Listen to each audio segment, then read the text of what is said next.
Okay. All right guys, सो आज हम unit 2 करेंगे अंडरस्टैंडिंग ऑफ सोसाइटी का, है ना। तो फैमिली के बारे में हम जानेंगे, फैमिली क्या होती है, उसका डेफिनेशन वगैरह। चलो स्टार्ट करते हैं। तो फैमिली क्या है? Family is a group of like people, एक से ज़्यादा लोगों का समूह रहता है, जिसमें फैमिली में देखो आपका खून का रिश्ता होता है, या तो आपका अगर आपने किसी से शादी कर ली है तो वो एक फैमिली हो गई, है ना। या अगर ये सब नहीं भी है तो आपने किसी को अडॉप्ट कर लिया। बट फैमिली में क्या रहता है, आप साथ में रहना भी चाहिए, है ना। और एक दूसरे को सपोर्ट भी करो ओवर अ लॉन्ग टर्म, है ना। कभी अकेला नहीं छोड़ते, लाइक फैमिली में यही रहता है। तो बेसिक डेफिनेशन यही है, family is a group of people who are related by blood, marriage और एडॉप्शन, जिसमें वो साथ रहते हैं और अपने एक दूसरे को सपोर्ट करते हैं, सिंपल। अब इसका कॉन्सेप्ट क्या है? कॉन्सेप्ट ऑफ द फैमिली में ये तीन चीजें रहती है। पहला, रोल्स एंड रिस्पॉन्सिबिलिटीज, जिसमें जो बड़ा मेंबर होता है पेरेंट्स, फैमिली में के अंदर जो पेरेंट्स होता है, वो बच्चों की देखभाल से देखता है ना, उनकी एक रिस्पॉन्सिबिलिटीज रहती है। दूसरा रिस्पॉन्सिबिलिटी लाइक एक हो गया इमोशनल सपोर्ट, इसमें आप लाइक बच्चों को प्यार वगैरह केयर करते हैं, कंफर्ट प्रोवाइड करते हैं कि कोई प्रॉब्लम ना हो, है ना। और अगर कोई लाइक कोई टफ टाइम से गुजर रहा है, लाइक कोई मुश्किल हालातों से गुजर रहा है, तो उसकी मदद भी करते हैं गाइस, है ना। तो फैमिली का कॉन्सेप्ट यही है, इमोशनली सपोर्ट करते हैं। ठीक है, तो यहाँ पे देखो सपोर्टिंग करते हैं, सपोर्टिंग ईच अदर, है ना। तो अंडरलाइन कर देता हूँ आपके लिए। ओके। इकोनॉमिक सपोर्ट, लाइक पैसों की बहुत मदद कर देते हैं ना, कि किसी को पढ़ाना है तो उसमें पैसे लगते हैं, है ना। अब पैसा देखो कितनी इंपॉर्टेंट चीज़ है ना। तो फिर ठीक है, ये सारी चीज़ें। टाइप्स ऑफ फैमिली, पहला हो गया न्यूक्लियर फैमिली। अब न्यूक्लियर फैमिली क्या होता है? मॉम, डैड और चिल्ड्रन, है ना। तो ये एक फैमिली होगी न्यूक्लियर। ठीक है। इसी के साथ एक्सटेंडेड फैमिली बेसिकली यही हो गया कि आपके grandparents, parents, children, grandparents, उनके पेरेंट्स, फिर childrens, aunty, aunts, cousins, basically joint family type का कह सकते हो आप, है ना। तो अब थर्ड आते हैं हम सिंगल पेरेंट फैमिली में। ये इंपॉर्टेंट है। सिंगल पेरेंट फैमिली में क्या रहता है, या तो माता या फिर पिता, उनके साथ उनके साथ या तो एक बच्चा होगा, या तो मम्मी के साथ एक चिल्ड्रन होगा, या फिर डैडी के साथ एक चिल्ड्रन होगा। ऐसे मम्मी डैडी के साथ चिल्ड्रन नहीं होगा, है ना, साथ ही अलग अलग होगा। या तो मम्मी के पास या तो उनकी मॉम के पास एक चिल्ड्रन होगा, या फिर डैड के पास चिल्ड्रन होगा, तो वो सिंगल पेरेंट को हो गया, है ना। कि one parent at a time बच्चे को संभाल रहा है, सिंगल, सिंपल, है ना। एडॉप्टिव फैमिली, एडॉप्शन करा लिया, एडॉप्शन मतलब किसी को एडॉप्ट कर लिया गया है ना। अगर आपकी फैमिली नहीं भी है, आपने किसी को एडॉप्ट कर लिया, उसको फिर आपने फैम उसको फिर एक दूसरे के साथ like long term relation maintain किया। यहाँ पे देखो ना, फैमिली का मतलब यही है जो साथ रहे और सपोर्ट करे एक दूसरे को ना, मुश्किल हालातों में या जो भी है। तो एडॉप्टिव फैमिली भी रहती है ना, पेरेंट्स के साथ अगर करना चाहे तो। फंक्शंस ऑफ फैमिली, एजुकेशन रहते हैं, देखो कैसे फैमिली फंक्शन करती है ना। देखो फैमिली का फंक्शन बेसिकली ये रहता है, पहला है एजुकेशन। तो फैमिली में पहला फंक्शन यही रहता है कि एजुकेशन मेन प्रायोरिटी होती है, बच्चों को सिखाए, मेंबर्स एजुकेटेड होने चाहिए। दूसरा है मॉरल गाइडेंस। अब मॉरल गाइडेंस में भी यही आएगा जो तमीज़ वगैरह होगी, है ना। बच्चों को बताते कि सही गलत का फ़र्क क्या है, राइट और रॉन्ग क्या है ना। तीसरा है रिप्रोडक्शन। फैमिली का फंक्शन मेन ये रहता है कि अपनी जनरेशन को आगे बढ़ाए सोसाइटी में। अगर नहीं कर सकते तो आप अडॉप्ट भी कर सकते हो, है ना। फोर्थ पॉइंट आएगा आएगा आपका social identity. Family provides a sense of identity, ये भी सही है। फैमिली क्या करता है, आपको अपनी पहचान मिलती है, लाइक आपका नाम भी किसी ने फैमिली ने ही रखा होगा, है ना। तो आपका नाम हो सकता है, या आपके कुछ कॉमन कल्चर में वो देख सकते हैं, ट्रेडिशन हो सकता है ना। फिफ्थ आ गया इकोनॉमिक सपोर्ट, जो पैसों की मदद भी करते हैं ना। कपड़े वगैरह हो गए, घर वगैरह हो गया, आपके लिए खाना, है ना, आपके मेडिकल एक्सपेंसेस है ना, एजुकेशनल जो पढ़ाई का है, ये सारी चीज़ें खर्ची भी आपकी फैमिली ही देखती है मोस्ट ऑफ द केसेस में। डायनेमिक्स ऑफ फैमिली, फैमिली के डायनेमिक्स का मतलब यही है कि it shows the patterns of interactions and relationships among the members, है ना। तो फैमिली के अंदर, फैमिली में जितने भी मेंबर्स हैं, उनका रिलेशनशिप कैसा है, तो डायनेमिक्स का मतलब यही हो गया, है ना? और वो किस तरीके से इन्फ्लुएंस कर सकते हैं इमोशनली, अब वो देखते हैं। पहला है सपोर्ट, एक दूसरे की मदद करो। जैसे फैमिली के अंदर भी बहुत होता है, जैसे अगर कोई लेट्स सपोज किचन में कोई खाना बना रहा है, उसको कोई प्रॉब्लम हो रही है, तो घर फैमिली के अंदर में कोई एक सदस्य उसकी मदद कर सकते हैं कि ये ऐसे नहीं ऐसे होगा, तो इस सपोर्ट में आ जाएगा, एग्जाम्पल लिख देना कोई ना। दूसरा हो गया कॉन्फ्लिक्ट रेजोल्यूशन, अगर कोई बहसबाजी चल रही है तो उसको पहले प्रॉब्लम को समझेंगे, फिर उसके बाद उसको रिजॉल्व करने की कोशिश करेंगे, है ना? उसके बाद थर्ड नंबर पे देखो फंक्शन रहता है, रिस्पॉन्सिबिलिटीज होती है ना। अगर घर का कोई बड़ा बेटा है तो उसके ऊपर रिस्पॉन्सिबिलिटीज होती है कमाने की, है ना? या फिर अपने घर अपने समझ गए होगे गाइस, है ना? फैमिली की देखभाल करना, फैमिली की देखभाल करो, असाइन रहता है, कुछ चीजें रहती है ना। फैमिली कल्चर्स, जो शेयर्ड अपना अपना फैमिली कल्चर्स में क्या आएगा, जैसे आप देखो बहुत सारी फैमिलीज के अंदर कल्चर्स रहते हैं अलग अलग। जैसे कुछ बिलीव्स हो गए, जो बिलीव्स को हमने पढ़ा था ना, बिलीव्स का मतलब यही हो गया कि ये चीज प्रूवन नहीं है, लेकिन या तो सही, ये चीज प्रूवन नहीं है, या तो ये सही है या फिर गलत है, लेकिन ये चीज किसी ने प्रूफ नहीं की। बिलीव का मतलब यही होता है, और ये शेप करती है आपकी फैमिली कैसी, फैमिली की लाइफ कैसी है ना? मतलब फैमिली लाइफ बेसिकली बोल सकते हो। जैसे आपने हॉलीडे साथ में बनाया, है ना? तो ये कॉमन कोई कल्चर हो गया फैमिली का। उसके बाद फॉलोइंग कुछ फैमिली के ट्रेडिशंस भी हो सकते हैं, है ना? तो ये सारी चीज़ें होगी। और कल्चर्स भी होते हैं जो फैमिली में रोल प्ले करते हैं बेसिकली। आपने कई बार देखा होगा मैरिजेस के अंदर, तो फैमिली का कुछ कॉमन कल्चर रहता है ना, अलग है कि इस तरीके से नहीं करेंगे, हम इस तरीके से करेंगे शादी, और उसमें चीज़ें एक्टिविटीज़ इंक्लूड रहती है, तो वो भी एक कॉमन कल्चर का ही पार्ट आ गया मेनली, है ना? सोशलाइजेशन ऑफ फैमिली, सोशलाइजेशन का बेसिकली मतलब यही है कि आपका फैमिली जो है सोसाइटी के साथ कैसा सोशलाइज हो रहा है, कह सकते हैं कल्चर, है ना? तो मेनली तो इसमें चिल्ड्रंस का ही, बच्चों का रोल आता है कि फैमिली में अपने अब लाइक जनरेशन को सिखाना है कि कैसे सोशलाइज करें। पहला हो गया उनको बताए सही गलत का फर्क क्या है, वैल्यू सिखा सकते हो, उसको बता सकते हो नियम कायदे, है ना? कोई स्किल आपने सिखा दी कि बच्चों के साथ बात कैसे करना है, कम्युनिकेशन स्किल, है ना? लाइक अगर अपना आप खेल रहे हो और सामने वाला भी आप ही की एज का कोई लाइक बच्चा है ना? चिल्ड्रन को बता दिया तो वो अपना टॉय शेयर कर सकता है गाइस, है ना? बता सकते हैं कि शेयरिंग इज केयरिंग, है ना? टॉयज के केस में। अब आते हैं हम सोशल स्ट्रेटिफिकेशन, ठीक है? तो इसमें बेसिकली क्या रहता है, एक हायरार्कियल रहता है, हायरार्कियल अरेंजमेंट रहता है, यानी ऊपर से नीचे तक एक वो रहता है, लेयर्स, है ना? जैसे पिरामिड आपने देखा है, पिरामिड, एक सेकंड ट्रायंगल में बता देता हूँ, तो बहुत अच्छे से समझ में आ जाएगा आपको, है ना? तो चलो पिरामिड में बता देता हूँ, ऐसे है। अब इस पिरामिड के अंदर ये टॉप वाली जो लेयर है ना, रुको मैं दिखाता हूँ।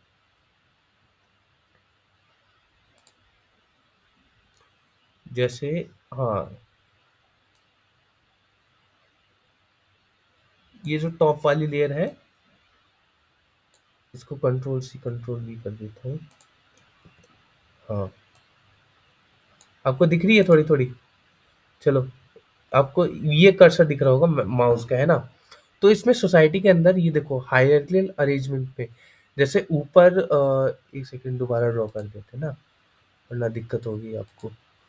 दोबारा गाइस, इसमें थोड़ा सा टाइम जाएगा, बस हल्का सा, ज़्यादा नहीं लूँगा आपका, है ना? इसका कलर कहाँ से चेंज करें, ब्लैक कर दिए, चलो, है ना? तो चलो, ये सोसाइटी के अंदर लेट्स सपोज ये टॉप मोस्ट वो है ना, हायरार्कियल। तो एक हायरार्कियल अरेंजमेंट रहता है, जैसे ऊपर और नीचे का डिस्ट्रीब्यूशन। तो ग्रुप रहता है सोसाइटी में, है ना? तो ये क्या रहता है, वेल्थ डिस्ट्रीब्यूशन किस फैक्टर में रहता है, या तो ये पैसों के मामले में रह सकता है, या पावर के मामले में, या एजुकेशन के मामले में। ये एक एक तरीके का हायरार्कियल अरेंजमेंट्स रहता है। अब इस सोशल स्ट्रेटिफिकेशन ये ऑर्गेनाइज करता है सोसाइटी को अलग अलग लेवल्स में, कितने फैक्टर्स है ना? जैसे इस ट्रायंगल में भी आप देख सकते हो, है ना? अब देखो हमारा लाइक, अब मैं बात करूं, तो हमारा इकोनॉमी में देखो अपर क्लास रहता है, मिडिल क्लास रहता है, वर्किंग क्लास रहता है ना? रहता है कि नहीं?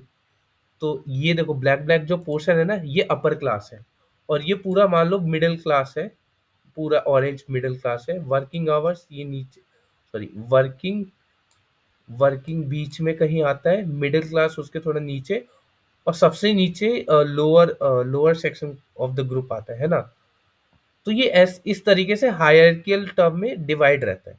सोशल मोबिलिटी, इसका क्या मतलब होता है? इसका मतलब होता है कि आप आगे बढ़ो, या तो आप ऊपर जाओगे या तो आप नीचे जाओगे इस सोशल हायरार्की में, है ना? ये जो हायरार्की मैंने बनाई है ना गाइस, ये ब्लैक और ऑरेंज वाली, या तो आप नीचे से ऊपर जाओगे या फिर ऊपर से आप नीचे आओगे, है ना? तो आपके ऊपर है आपको किस तरीके से आपको फॉलो करना है। लाइक कास्ट सिस्टम होता है, ये हालांकि तो अच्छी चीज नहीं है, बट रहता है, इनइक्वालिटी रहती है ना? तो जिसमें जो लोअर कास्ट होता है वो ऊपर जो वाली जो कास्ट होती है ना, उसके कॉमन कल्चर्स को प्रैक्टिस करता है, लाइक, है ना? कि उसके एजुकेशन पैटर्न्स हो गए, उनके कल्चर्स हो गए, तो एक तरीके के इन्फ्लुएंस ऊपर वाले का लाइक रहता ही है हायरकी में। अब देखो, इसी के अंदर मैं अगर बात करूं, चलो स्ट्रेटिफिकेशन हो गया, अब इसकी मेन थ्योरीज में बात करते हैं। पहला थ्योरी हो गया कॉन्फ्लिक्ट थ्योरी। ये थ्योरी किसने दी थी गाइस? ये बहुत इंपॉर्टेंट है, नाम जरूर लिख देना। पहली थ्योरी दी थी कार्ल मार्क्स ने। कार्ल मार्क्स ने यही कहा था कि जो पैसे और या तो वेल्थ और पावर का लाइक जो इनइक्वालिटी क्रिएट करता है, कैसे इनइक्वालिटी क्रिएट करता है? अनइक्वल डिस्ट्रीब्यूशन, अच्छे से डिस्ट्रीब्यूट नहीं होता। देखो देखो यहाँ लिखा है ना एग्जाम्पल में, अनइक्वल, अच्छे से लाइक पैसा लाइक बराबर बांटा नहीं गया लोगों में। जो कई बारी देखो ये दिख रहा है ना कितना ऊपर, अब एक्चुअल फिगर में बताऊंगा ना, तो इतना भी नहीं है ये, बहुत वो है, बहुत लाइक अपर क्लास बहुत छोटा क्लास है, और बहुत अमीर क्लास है। ऊपर जो क्लास है वो इंडिया का लाइक ऑलमोस्ट काफी परसेंट पॉपुलेशन को पीछे छोड़ देता है। तो इसीलिए कहते हैं कि अनइक्वल डिस्ट्रीब्यूशन ऑफ वेल्थ और पावर, या तो जिसकी वजह से क्या होता है? टेंशन क्रिएट होता है, सोशल टेंशन क्रिएट होता है इन ग्रुप्स के अमंग, है ना? तो अमीर और गरीब का फासला बढ़ जाता है। कॉन्फ्लिक्ट थ्योरी पहला हो गया। दूसरा हो गया वेबेरियन थ्योरी। ये मैक्स वेबर ने दिया था, वेबेरियन थ्योरी मैक्स वेबर ने दिया था गाइस, ये इंपॉर्टेंट है, ठीक है? अब वेबेरियन थ्योरी में क्या रहता है कि सोशल स्ट्रेटिफिकेशन इज बेस्ड कैसे? आपका क्लास, आपका स्टेटस, आपका पावर, इसके ऊपर आपकी पोजीशन क्या होल्ड करते हो। एक एग्जांपल लेते हैं गाइस, है ना? आप लेट्स सपोज एक कंपनी में काम करते हो, है ना? जो कंपनी आपसे चाहती है कि आप मतलब वो चाहती है कि ज्यादा से ज्यादा हमारा प्रॉफिट हो, प्रॉफिट समझते हो ना, फायदा हो, है ना? पैसों में। तो एम्प्लॉय से क्या करवाएंगे? जो एम्प्लॉयज पहले ही बेचारे कम पैसों में काम करते उनसे और काम करवाएंगे, है ना? कम पैसों में। तो एम्प्लॉयज को क्या लगेगा, अरे ये तो गलत हो रहा है हमारे साथ, है ना? तो वो क्या करेंगे? प्रोटेस्ट करेंगे, है ना? मैनेजमेंट अगर इग्नोर कर देते तो वो प्रोटेस्ट करेंगे, वो अपना हक उनके सामने रखेंगे, और थक-हार के, और इस प्रोटेस्ट का अगर रिजल्ट अच्छा भी रहता है कई बार, लाइक वो वर्किंग आवर्स को इम्प्रूव कर देते हैं। वर्क जैसे अच्छा कंडीशन नहीं होता, बहुत से केसेस में क्या रहता है कि कंपनी अच्छे कंडीशन में वर्क प्रोवाइड नहीं करा सकती। जैसे बहुत गर्मी वगैरह है वहाँ पे, एसी वगैरह नहीं है, तो और जैसे, है ना? तो ये सारी चीज़ें रहती है वेबेरियन थ्योरी में, ठीक है? इसमें इकोनॉमिक नहीं, बट इसमें सोशल वो भी रहता है, पॉलिटिकल पूरा इन्फ्लुएंस रहता है आपका, ठीक है? तो ये दो थ्योरी मेन थी। और आगे पढ़ते हैं फॉर्म्स ऑफ सोशल स्ट्रेटिफिकेशन। पहला फॉर्म हो गया, देखो क्राइटेरिया है ना, रैंकिंग इंडिविजुअल्स ग्रुप। पहला हो गया कास्ट सिस्टम। ये देखो रिजिट होता है, ट्रेडिशनल कास्ट सिस्टम आज भी देखो बर्थ बाय बर्थ रहता है, जो कास्ट सिस्टम रहता है ना। और क्लास सिस्टम क्या रहता है? बेस्ड ऑन जो पैसों के मामले में इकोनॉमिक फैक्टर्स में रहता है, ठीक है? For allowing for social mobility, वही सोशल मोबिलिटी गाइस यहीं रहेगी, या तो आप ऊपर जाओगे कास्ट हायरार्की में, या तो आप नीचे जाओगे। तो यही upper middle and lower class का वही आगे जो मैंने स्टार्टिंग में बताया था क्लास सिस्टम। जेंडर हो गया, देखो कई बार ये ऐसा रहता है, देखो औरतों को जो रहता है ना, सेम कंपनी में सेम काम जो आदमी कर रहा है उसको पैसे ज्यादा मिल रहे हैं, और उसी सेम कंडीशन में वुमेन को जो होता है वो कम पैसे मिलते हैं, तो ये जेंडर गैप हो गया। तीस फोर्थ होता है एज, एज हो गई जैसे बंदे की, तो कंपनी से निकाल देते हैं, उसका सिक्योरिटी नहीं रहता जॉब का, कम पैसे मिलते हैं और अपॉर्चुनिटीज भी उतनी रहती नहीं है, क्योंकि उसको डिस्क्रिमिनेशन किया जा रहा है उसकी एज के बेसिस पे, उसके टैलेंट के बेसिस पे नहीं है ना। तो ये फॉर्म्स हो गए आपके, फॉर्म्स ऑफ सोशल स्ट्रेटिफिकेशन, ये लिख देना अच्छे से। ओके, अगला आता है आपका सोशल प्रोसेस। ठीक है, ये सोशल प्रोसेस प्रोसेस क्या रहता है, स्टेब्लिश रिलेशनशिप विद इन, है ना, इंटरेक्ट, हाँ वही है। Cooperation, working together to achieve common goals, है ना, सब साथ में काम कर रहे हैं कि किसी एक कॉमन गोल के लिए, है ना, पर्टिकुलर कॉमन गोल के लिए। जैसे आपका सोसाइटी का लोकल जो पार्क है वो क्लीन नहीं हो, आपने क्लीन कर दिया, बस कोऑपरेशन हो गया, आपने कोऑपरेट किया, है ना। कंपटीशन हो गया गाइस सोशल प्रोसेस में। कंपटीशन कैसे, बिजनेसमैन, जैसे बिजनेसेस होते हैं कई, जैसे आपने दुकानदारों में सोसाइटी में देखा होगा, दुकानदारों के लाइक दो तीन दुकानदार होते हैं, वो अगर वो किराना स्टोर सर आते हैं ना, तो वो अपना बेस्ट करते हैं कि ऑफर वगैरह निकाले ताकि कस्टमर को अट्रैक्ट करे। तो एक टाइप का कंपटीशन रहता है, बेस्ट प्रोडक्ट सर्विस या, है ना। तीसरा रहता है सोशल प्रोसेस में, देखो सामाजिक, है ना, कॉन्फ्लिक्ट रहता है, डिस्प्यूट्स बिटवीन पॉलिटिकल पार्टीज, है ना। सोसाइटी के अंदर भी देखा होगा, लाइक नेता नगरी वगैरह होती रहती है अलग, अपोजिशन पार्टी में भी होता है ना। देखो अगर किसी पार्टी ने गलत पॉलिसी, अगर एक पॉलिसी लागू की, तो ऑपोजिशन पार्टी भी उसका विरोध करती है ना, जो चीज उसको पसंद नहीं आई। तो ये कॉन्फ्लिक्ट हो गया गाइस, है ना। पॉलिटिकल पार्टीज यही करती है, और भी लोग करते हैं। Socialisation, childrens learning manners culture practice, है ना। बच्चे वही सीख रहे हैं तमीज़ वगैरह अच्छे से, अपने अपने पेरेंट्स से, अपने टीचर से, वैल्यूज हो गए, है ना। सोशल प्रोसेस देखो सामाजिक, वही है पूरा, अ, है ना। और social change refers to transformation, है ना। किस चीज़ का ट्रांसफॉर्म, देखो ओवर टाइम ट्रांसफॉर्मेशन किस चीज़ का हो सकता है सोशल चेंज, या तो इकोनॉमिक, या तो पैसे के उस पे रहेगा, या तो पॉलिटिकली, या तो सोशल इंस्टीट्यूशन, मतलब हॉस्पिटल्स हो गए, आपके स्कूल हो गए, कॉलेजेस हो गए, इन सब के इन एडवांसमेंट, या, है ना, टेक्नोलॉजी में। देखो अब पहला आता है टेक्नोलॉजी, इनोवेशन। सोशल चेंज में क्या आ गया, innovation that change how we live work. देखो ट्रांसफॉर्मेशन ऑफ इंटरनेट, इंटरनेट का देखो कैसे एवोल्यूशन हुआ, 1G आया, 2G आया, 3G आया, आज 4G आया, फिर आज 5G आ गया, है ना। आने वाले टाइम में 6G 7G भी आ जाएगा। इकोनॉमी, एक टाइम पे हमारी इकोनॉमी कंडीशन काफी कम थी, आज हम इन, देखो पहला, पहले क्या रहता था, सिर्फ इकोनॉमिक कंडीशन, है ना, पॉलिसीज, इंडस्ट्रियलाइजेशन होता था, leading to urbanisation and changes in labour patterns, है ना। थर्ड हो गया आपका कल्चर, देखो कल्चर में बहुत बड़ा चेंज आता है ना। देखो कल्चर में क्या है, evolution of culture practices beliefs, है ना, लोगों के लाइक चेंज हुए माइंड्स, है ना, कि एटीट्यूड्स टुवर्ड्स जेंडर रोल्स, है ना, इक्वालिटी की अमंग काफ़ी सारी चीज़ें हो गई, है ना, कल्चर में भी। तो ये सारी चीज़ें लिख देना आप, टेक्नोलॉजी भी, है ना। दो तरीके सोशल चेंज होते हैं, पहला होता है प्लान्ड वे में, पूरा होता है, दूसरा होता है अनप्लान्ड वे में। पहला होता है प्लान्ड, प्लान्ड का मतलब जो सरकार इनिशिएटिव लेती है, जैसे हेल्थ केयर को इम्प्रूव करने का, ये पूरा प्लान्ड तरीके से होता है गाइस, ये सोच समझ कर होता है प्लान्ड चेंज। अनप्लान्ड रहता है अनएक्सपेक्टेड, पता नहीं है गाइस कुछ, है ना। जैसे नेचुरल डिजास्टर आ गया, लाइक अर्थक्वेक आ गया, तो उसमें भी देखो मदद प्रोवाइड होती है, लेकिन वो पता थोड़ी ना रहता है कि ये ऐसा हो जाएगा, है ना। तो ये अनएक्सपेक्टेड रहता है, ये अनप्लान्ड होता है। ठीक है, तो ये दूसरा सोशल चेंज है, ये हो गया आपका। अब आता है सोशल कंट्रोल में, सोशल कंट्रोल क्या रहता है, ये लास्ट है बेसिकली ना, हाँ। Social control refers to the mechanism strategies, है ना, society use to regulate individual behaviour and maintain order.